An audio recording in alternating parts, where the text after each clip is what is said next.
जगन्नाथ सांग मैंने आज आम रोषे करुचु आज रूम रे आम रोषे आज आम करुचु अंडा झोल केमती करवा आज प्रोसेस देखा देखु प्रोसेस केमती आज देखिए आमर नहीं आम दीटी अंडा देखु आगे प्रथम भाजी नहीं आलू को भी भाजी नहीं आउ टमाटो छोट छोट कर रखीचु फास्ट तो पियाज आम कढ़ई रे तेल गरम करके पियाज टी आम आगु पकई देलु देखु प्याज लाली हो गलानी टिके टिके आम नाड़ी देबू प्याज लाली हो गलानी तापर आम छेची अदा रसुण ये देखो आम अदा रसुण छेचुचु छेची अदा रसुण को कढ़ई रे पकई दब देखु छेची अदा रसुण को पकई सारापर ताको टिके गलई देबू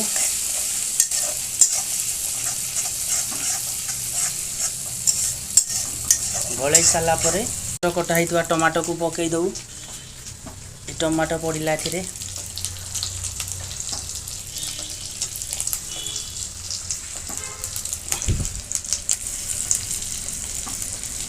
टमाटो को टिके घांटी दबू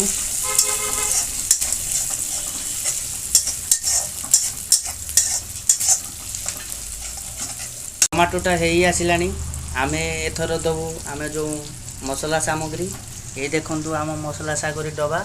ए सब जिनस अच्छी प्रथमे तो हलदी को आम दबू हलदी चामचे देलु तापर आम दबू लंका गुंड चामचे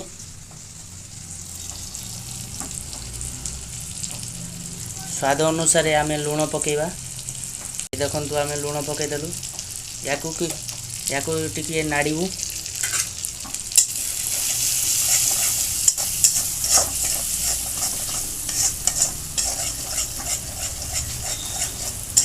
सारापर या टिके पानी दे घोड़े दबा घोड़े सारापर काढ़ी या अंडा दे प्रस्तुत हो आमर अंडा तरकारी पकाचु आम हूँ टे मसला चिकेन मसला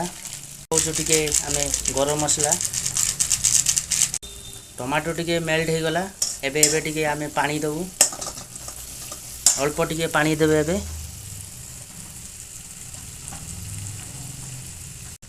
एबे टे पानी देला परे या को टे 5 मिनट घोड़े देबू टे आम घोड़े देबू घोड़ाई सारापर या काढ़ी दबा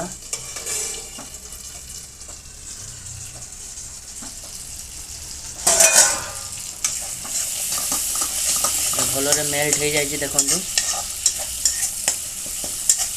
एमती हेल्ले आप पानी देगी